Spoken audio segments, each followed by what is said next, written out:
Hello everyone, welcome to the BPSC Mantra official. और बिहार घटना चक्र हम लोग सीरीज चला रहे हैं, तो उसमें एनसेट हम लोग फिनिश कर दिए हैं। अब स्टार्ट होने वाला है मेडाइवल आंसर, तो मेडाइवल हिस्ट्री ऑफ इंडिया। तो जो पहला टॉपिक है वो है आपका मुस्लिम इन्वेजन ऑफ इंडिया। तो Mohammad Ghori grant the first iqta in India to. तो ये जो मोहम्मद घोरी है वो ग्रांट किए थे एकता पहली बार इंडिया किसके द्वारा, तो वो कुतुब बिन ऐबक।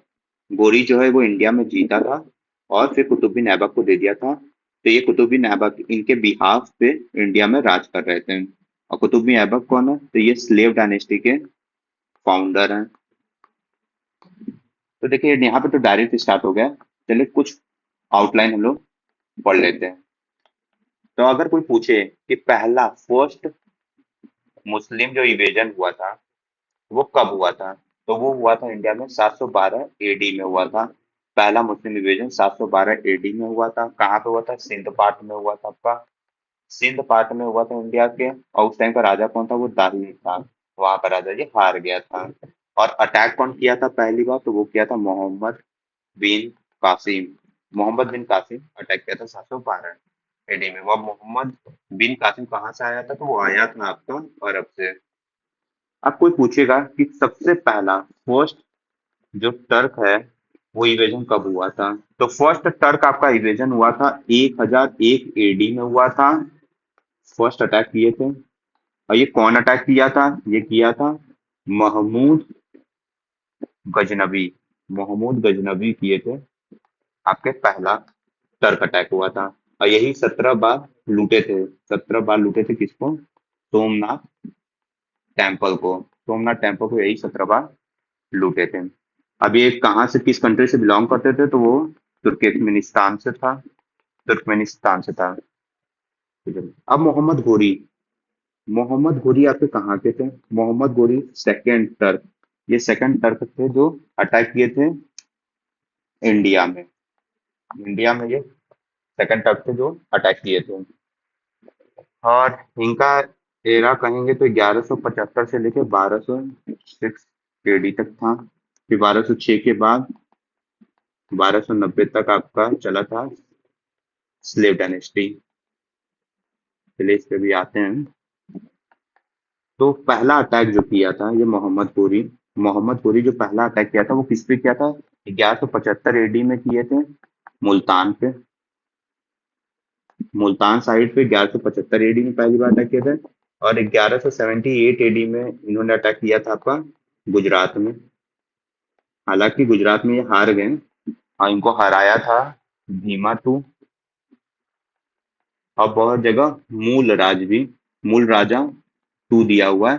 और इसमें कंफ्यूजन रहता है, लेकिन मैक्सिमम बहुत लोग मानते हैं कि मूल राजा उस टाइम पे जो हराए थे, और बहुत लोग मानते हैं कि आपका भीमा टू थे जो हराए थे। क्योंकि 1178 में मूल राज का रिग्न खत्म हुआ था और आपका भीमा टू का स्टार्ट हुआ था। इसलिए कंफ्यूजन क्रिएट होता है। तो हम लोगों ने पहला पढ़ लिया कि ये पहला ग्रांट एकता किसको किए थे, तो वो किए थे आपको कुतुब बिन ऐबक। एकता मीन्स होता है पीस ऑफ लैंड। अब इसको रेगुलेट करने के लिए होता है। अब Mohammad Ghori was defeated by the Chalukyas of Gujarat. अब मोहम्मद गोरी जो है वो डिफीट हुए थे चालुक्याज ऑफ गुजरात। अब गुजरात में कब हारे थे, तो 1178 में हारे थे। तो Mohammad Ghori attack the Gujarat in 1178 AD। At that time अहिवाड़ Anhilwad Chalukya ruler of Gujarat was Mool Raja second. अब देखिए यहाँ पे मूल राजा सेकंड इन्होंने लिया है। लेकिन अब कुछ सोर्स बोलता है, मेंशन करता है कि इवेजन जो हुआ था वो भीमा टू में हुआ था और भीमा टू इनको हराया था। लेकिन this confusion probably rising because of मूल राजा टू रिग्न एंडेड इन 1178। तो ये बोला गया है कि मूल राजा सेकंड का इस टाइम रिग्न खत्म हुआ था 1178 में, और 1178 में भीमा टू का स्टार्ट हुआ था। चलिए नेक्स्ट टॉपिक है अपना दिल्ली सल्तनत स्लेव डायनेस्टी। और स्लेव डायनेस्टी कब से कब तक था, तो 1206 से लेके 1290 तक था। और इसके फाउंडर कौन थे, तो ये थे आपके कुतुब ऐबक। फाउंडर थे कुतुब ऐबक का। रिग्न कब से कब तक था, तो 1206 से लेके 1210 तक था। चलिए स्लेव डायनेस्टी का टाइमलाइन देख लेते हैं, और इसमें कौन कौन से रूलर थे वो भी थोड़ा देख लेते हैं हम लोग। हाँ, तो स्लेव डायनेस्टी में जो सबसे पहला थे वो थे कुतुब ऐबक थे, जो कि आपका 1206 से लेके 1210 तक थे। फिर उसके बाद आए थे आराम शाह, इन्हीं के लड़के थे। आराम शाह जो कि 1210 से लेके 1211 तक थे, लेकिन को एक ही साल रखा है क्योंकि इनकॉम्पिटेंस थे, तो इनको हटा दिया गया इन्हीं के ब्रदर इन लॉ के द्वारा। तो वो थे brother in law Shamsuddin Iltutmish, थे जो कि 1210 से लेके 1236 तक थे। फिर इनके बाद आई रजिया सुल्तान। रजिया सुल्तान आई थी, तो रजिया सुल्तान का कब से कब तक था? 1236 से लेके 40 तक था रजिया सुल्तान का। फिर उसके बाद आया था मोइजुद्दीन, आपका बहराम शाह आए थे। ये आए थे 1240 से लेके 42 तक, 2 ही साल तक थे ये भी। और उसके बाद आए अलाउद्दीन मसूद आए थे, जो कि कब से कब तक थे? 1242 से लेके 46 तक थे। देखिए ये इंपॉर्टेंट ये नहीं है, ये नहीं है आपका। इंपॉर्टेंट जो है वो ऐबक है, शमसुद्दीन इल्तुतमिश है। इल्तुतमिश आपके बहुत इंपॉर्टेंट है। फिर रजिया सुल्तान जो है वो आपकी इंपॉर्टेंट है। फिर इसके बाद जो आपका इंपॉर्टेंट है वो आपका है नसरुद्दीन, जो कि नसीरुद्दीन महमूद आपके इम्पोर्टेंट है। ये 1246 से लेकर 66 तक थे। इसके बाद जो इम्पोर्टेंट आते हैं वो आते हैं आपके गियासुद्दीन। गियासुद्दीन आपके बलबन, ये मोस्ट इम्पोर्टेंट है। बलबन 1266 से लेके आपका 87 तक थे। और जो लास्ट रूलर थे वो आपके थे शमशुद्दीन। आपके थे शमशुद्दीन, जो आपके थे वो लास्ट रूलर थे, वो 1290 में आए थे। इतना आप रिटेन करते जाइए दिमाग में। तो who was the first ruler of slave dynasty? तो ये कुतुबुद्दीन ऐबक थे।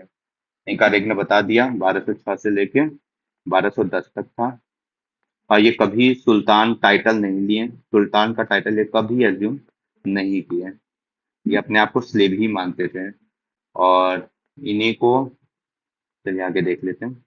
और इनको लिया गया था, इनको एक तुर्किश ट्राइब है जो कि अरब वहां से बिलोंग करते हैं, और इनको खरीदा था एक काजी ने। एक काजी ने खरीदा था निशापुर से, निशापुर जगह, वहां से इनको एक काजी ने खरीदा था। और इनको पढ़ाया लिखाया, कंप्लीट एजुकेशन इनको दिए। और फिर इनको रिसाइट करवाएं कुरान। कुरान ये पढ़ते थे, तो कुरान को बहुत मेलोडियस, मतलब बहुत अच्छे राग में ये बोल के पढ़ते थे आपका ये कुरान। तो इसीलिए इनको एक टाइटल दिया गया, कुरान ख्वान। इनको ये फेमस है कुरान ख्वान के लिए। तो लेटर ही ब्रॉट फ्रॉम निशापुर से इनको गोरी ने परचेज किया। गोरी इनको खरीदे निशापुर से, due to his talent, dedication and honesty.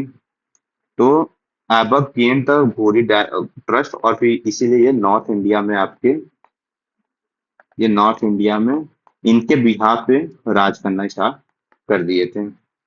और ये कहाँ से राज करते थे? तो लाहौर से। लाहौर कैपिटल था आपका उस टाइम, लाहौर से ये करते थे। और इन्हीं को एक टाइटल, इनके पास टाइटल था, ये एज्यूम किए थे, जो कि मलिक और सिपह सलार। सिपह सलार और मलिक का इनके पास टाइटल था। The capital of Qutbuddin Aibak, capital of Qutbuddin Aibak was, तो ये क्या था? वो था लाहौर आपका। अभी हमने बताया कि लाहौर ये जो था वहाँ का कुतुबुद्दीन ऐबक का कैपिटल था। 1206 एडी में जब मोहम्मद घोरी मरे थे, उसके बाद notable people and the armies of Lahore invited Qutbuddin Aibak to assume the sovereign powers. देखिए 1206 में घोरी मर गए थे, इसीलिए फिर ऐबक को बुलाया गया और ऐबक को ही यहाँ का पावर दिया गया कि भाई आप यहाँ पर राजपाट देखो। Therefore, he went to the Lahore, assumed the power, and was formally enthroned the 1206 में एडी में ये ऑफिशियली आ गए थे। ऐबक कैपिटल वाज लाहौर, ऐबक का जो कैपिटल था वो लाहौर था। और फिर गोरी स्लेब, चलिए ठीक है, ये आगे खत्म लोग पढ़ेंगे। इन द मुस्लिम रूलर, देखिए ये एक last line, the he never got an opportunity to go to Delhi, ये कभी दिल्ली नहीं गए, ये लाहौर में ही रह गए। The Muslim ruler whose empire was regarded as a part of Dar ul Islam was. तो दो Muslim ruler whose empire was regarded as a part of dar ul Islam was, तो कौन सा ऐसा रूलर था जिसको दर उल इस्लाम का पार्ट बोला जाता है? तो वो थे इल्तुतमिश आपका। अब इल्तुतमिश का हमने आपको बताया कि कब से कब तक थे वो, 1210 से लेके 1236 तक थे इल्तुतमिश। तो during the reign of Iltutmish, देखिए 1229 AD, the khalif of Baghdad, जो खलीफ थे बगदाद को विष्टू किए थे और रॉब ऑफ ऑनर, इन्हीं को खिलात, खिलात एक वो दिया गया था, robe of honour. upon whom now the Sultanate, the theory become the part of Darul Islam under the Khalifa of Baghdad. अब ये डायरेक्ट क्या हुआ ना, ये अब खलीफा बगदाद के अंडर में आ गया था। पहले गोरी के अंडर में था, स्लेव डायनेस्टी में थे हमारे से, बाद में क्या हुआ कि खलीफ के अंदर डायरेक्ट आने लगे थे। इल्तुतमिश अपॉइंटेड हिज फर्स्ट सूबेदार और इन द बिहार, जो इल्तुतमिश थे वो अपॉइंट किए थे फर्स्ट सूबेदार और इन द बिहार, वो किसको किए थे, वो मलिक जानी को किए थे। तो इल्तुतमिश ने कैप्चर किया था बिहार शरीफ और बारा नियर द तेलियागढ़ी वहां पर जगह है, वहीं पे इन्होंने कैप्चर किया था बिहार शरीफ को और बारात को, जो कि राजमहल हिल्स के पास है। A minor skirmish took place between the Hisamuddin Iwaz and the royal army according to the Minhaj. चलिए ठीक है, बस ये याद रखी जाए कि मलिक जानी को इन्होंने अपॉइंट किया था सूबेदार की तरह बिहार का। His theory of kingship was based on the principle of prestige, power, and justice. Who said this word about the Balban? तो बलबन के बारे में ये कौन बोला है कि इनकी जो थ्योरी थी वो थी किंगशिप पे बेस्ड थी, on the principle of Prestige, power और जस्टिस पे। तो ये बोले हैं जियाउद्दीन बरनी बरानी ने बोला है यही चीज। अब क्यों बोला, अब ये समझते जाइए। जो बलबन थे, तो बलबन का रिग्न आपका कब से कब तक था, तो 1266 से लेके 87 तक था। और इन्होंने क्या किया था, ये आए तो इन्होंने एक रूल स्टार्ट किया सजीदा और पैबोस का। तो सजदा का मतलब होता है कि आप अपना सर झुकाए रहिए राजा के सामने, और पैबोस का मतलब होता है कि उनके पैर को चूमना। तो ये स्टार्ट किए थे, और ये क्यों स्टार्ट किए थे, ताकि दिखाने के लिए कि राजा जो होता है वो पावरफुल होता है, उसके ऊपर कुछ भी नहीं होता है।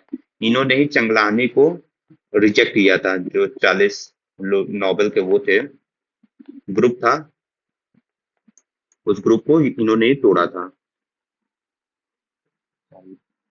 Next question, who was the first Muslim ruler to formulate the theory of kingship similar to the theory of divine rights?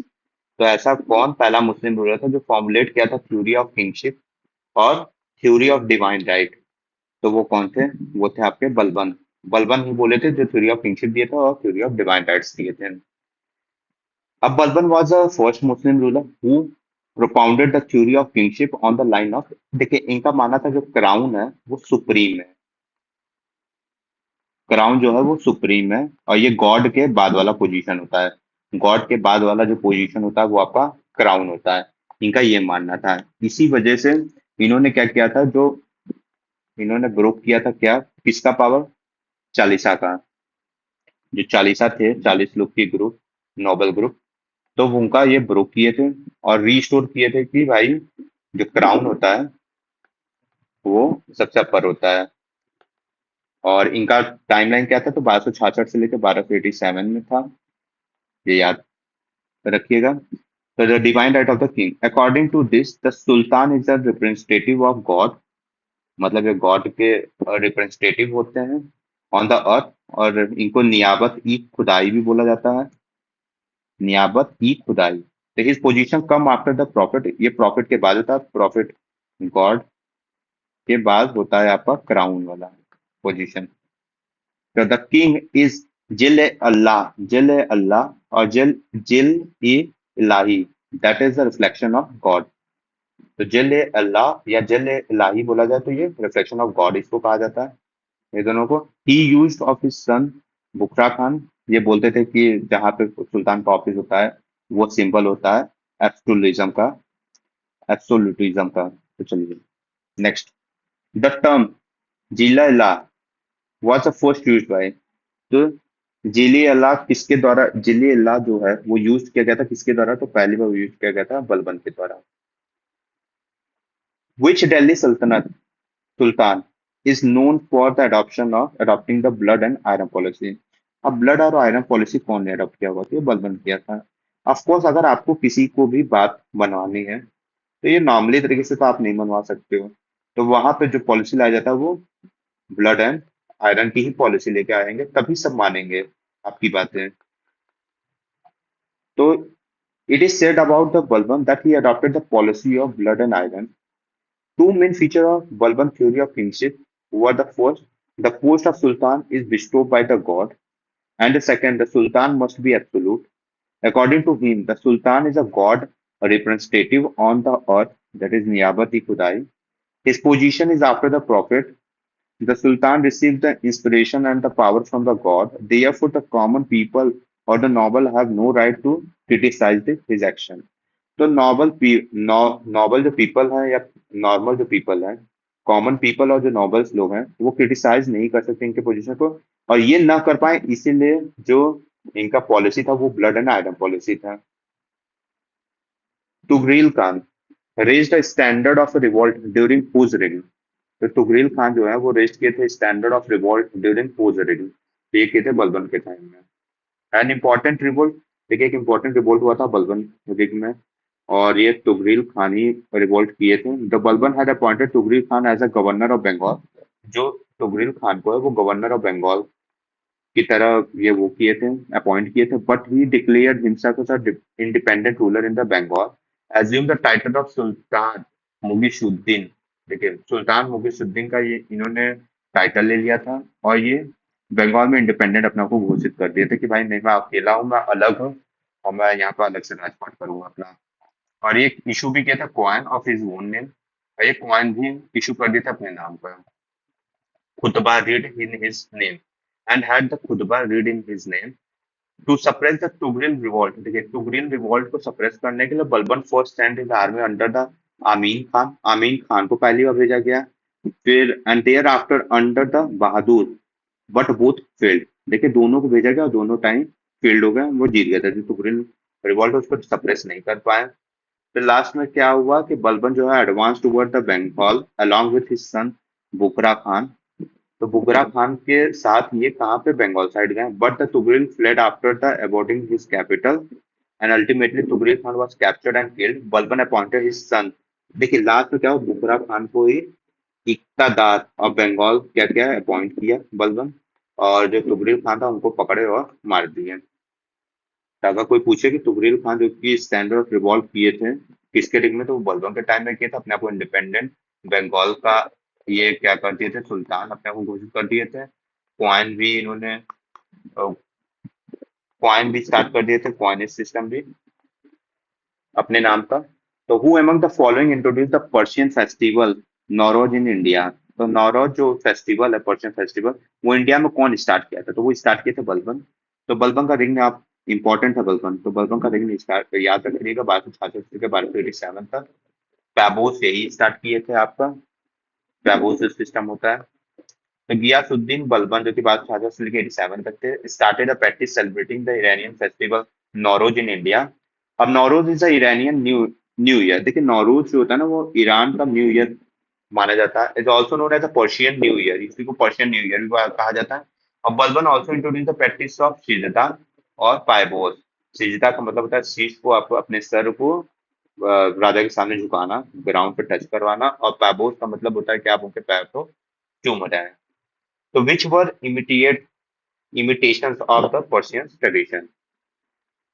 तो यहाँ पे हम लोग का स्लेव डायनेस्टी एंड होता है। अब आता है खिलजी डायनेस्टी। चलिए नेक्स्ट टॉपिक है अपना खिलजी डायनेस्टी। तो खिलजी डायनेस्टी कब से कब तक था? तो 1290 से लेके 1320 तक था। और जो खिलजी डायनेस्टी के फाउंडर हैं वो कौन है? वो जलालुद्दीन खिलजी हैं जो कि फाउंडर थे, और इनका रेग्न 1290 से लेकर 96 तक था। और कुछ चीजें चले खिलजी के बारे में हम लोग जान जाते हैं कि जलालुद्दीन खिलजी के बाद आपके आए थे अलाउद्दीन खिलजी जो कि 1296 से लेके 1316 तक थे। और इनके टाइम में ये क्या किए थे? देखिए कॉन्क्वेस्ट किए थे। तो कॉन्क्वेस्ट पहले ये गुजरात कब किए थे? तो 1298 में किए थे।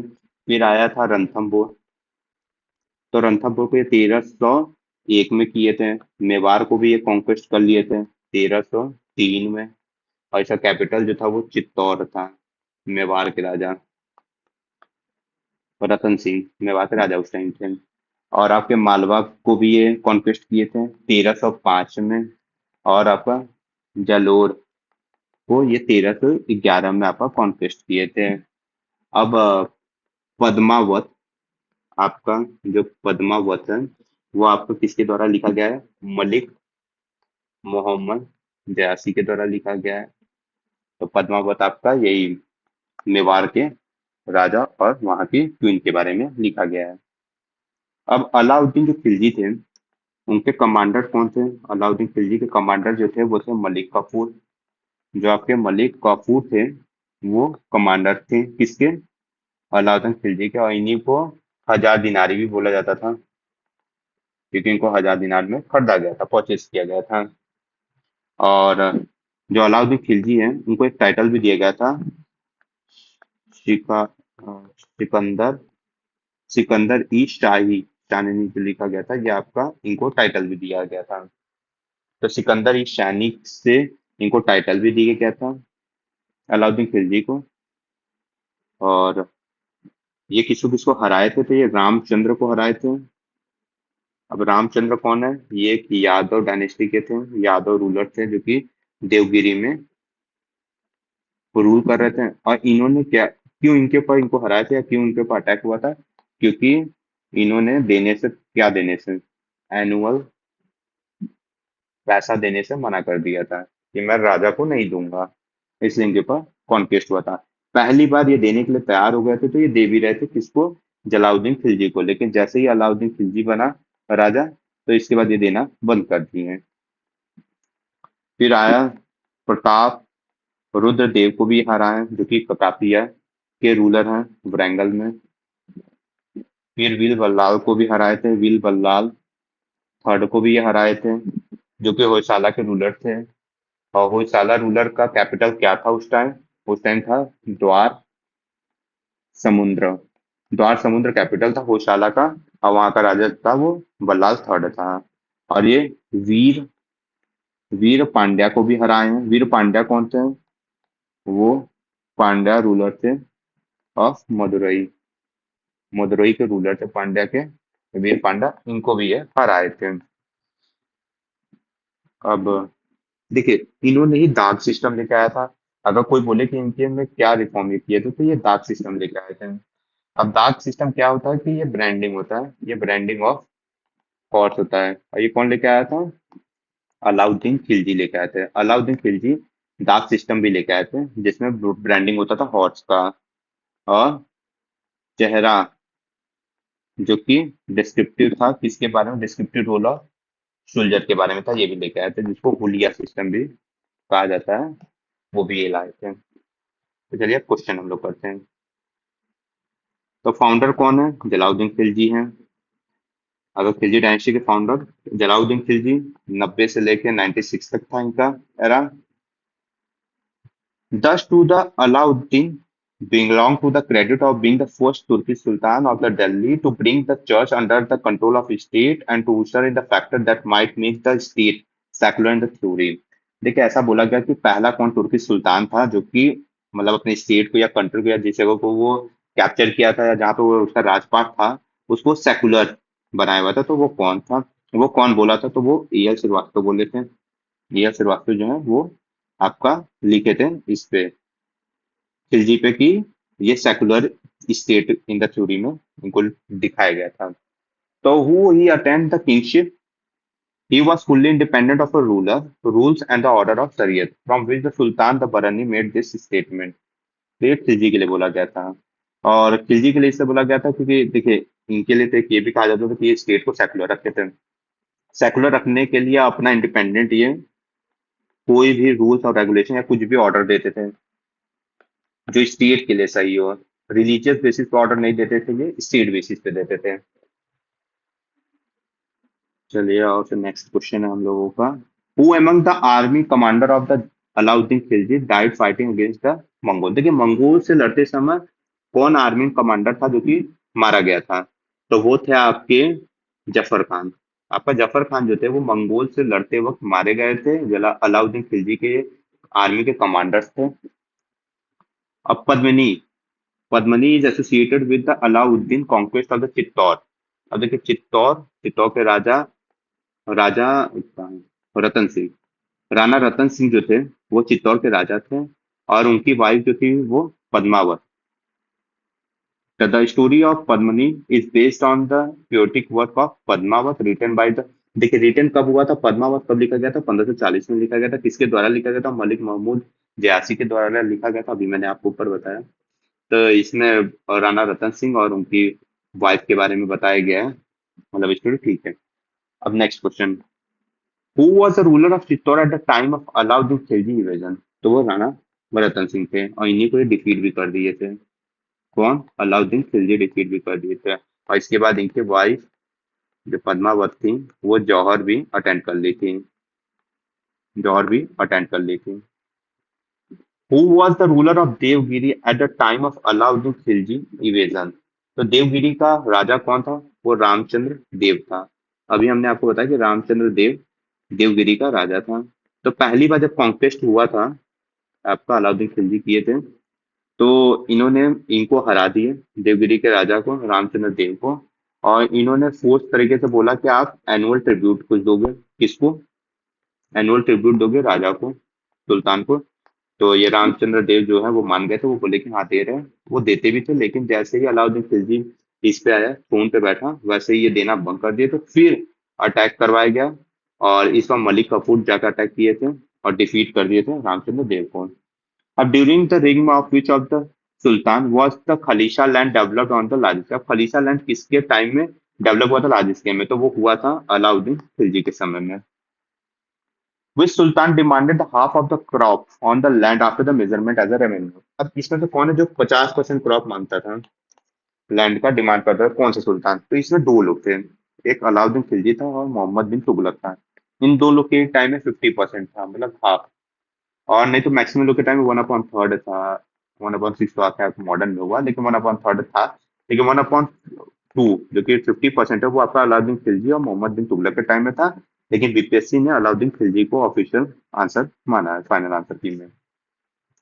Who was deputed for the conquest of Dwar Samudram by the Alauddin Khilji. अब देखिए द्वार समुद्रम, द्वार समुद्रम में कौन, तो ये मलिक कफूर के द्वारा किया गया था। तो Alauddin Khilji appointed the Malik Kafur for the conquest of द्वार समुद्र। अब द्वार समुद्र किसका कैपिटल था, होसाला किंगडम। वीर बल्लाल थर्ड का किंगडम था, जो कि होसाला किंगडम था, उसका कैपिटल द्वार समुद्र था। और यहाँ पे अटैक कौन किया था, मलिक कफूर। अब मलिक कफूर जो है ना, जितना भी साउथ में एक्सपेंड हुआ है वो मलिक कफूर के द्वारा हुआ है। मलिक कफूर जो है ना वो साउदर्न साइड में जाके अटैक करके पूरा कॉन्क्वेस्ट जीता है, वॉर। अब निजामुद्दीन औलिया रिफ्यूज टू मीट विद सुल्तान। तो निजामुद्दीन औलिया किससे मिलने से मना कर दिए थे, तो वो जलाउद्दीन खिलजी से मिलने से मना कर दिए थे। और इन्होंने एक चीज बोला था कि अगर जलाउद्दीन खिलजी कभी भी आएंगे तो मेरे घर, तो मेरे घर में दो दरवाजे हैं, एक दरवाजे से वो आएंगे और दूसरे दरवाजे से मैं निकल जाऊंगा बाहर। वो started the public distribution system, PDS system कौन लेके आया था, तो ये अलाउद्दीन खिलजी स्टार्ट किए थे। पीडीएस सिस्टम आपका अलाउद्दीन खिलजी स्टार्ट किए थे। मलिक काफूर और इन्होंने ही दाग सिस्टम भी स्टार्ट किया था। जैसा मैंने आपको बताया कि दाग जो ब्रांडिंग है वो भी हॉर्स की ब्रांडिंग ये स्टार्ट किए थे। और हुलिया सिस्टम भी स्टार्ट किए थे, जिसमें सोल्जर के descriptive of role of soldiers के बारे में बताया जाता है हुलिया सिस्टम में। Malik Kafur is also known as Hazar Dinari, was brought by whom। तो मलिक कफूर जो है उनको हजार दिनारी कहा जाता है, वो किसके द्वारा लाए गए थे, तो वो लाए गए थे नुसरत खान के द्वारा। Who among the following opposed the power of खलीफ। तो खलीफ का कौन अपोज किया था पावर को, तो इल्तुतमिश नहीं किए थे, अलाउद्दीन खिलजी नहीं किए थे, मोहम्मद बिन तुगलक नहीं किए थे, बलबन भी नहीं किए थे। मतलब नन ऑफ अबव इसमें से होगा, बस एक लोग किए थे। और वो कौन थे, मुबारक खिलजी। मुबारक जो खिलजी है वो अपने आप को डिक्लेयर ही कर लिए थे खलीफा, ये अपने आप को डिक्लेयर खलीफा कर लिए थे। और एज्यूम कर लिए थे टाइटल खलीफातुल्लाह, खलीफातुल्लाह ये एज्यूम कर लिए थे टाइटल। बस यही जो थे जो अपोज किए थे, वरना कोई अपोज इसमें से नहीं किया था। तो आज का सेशन यहीं पर एंड करते हैं। Thank you.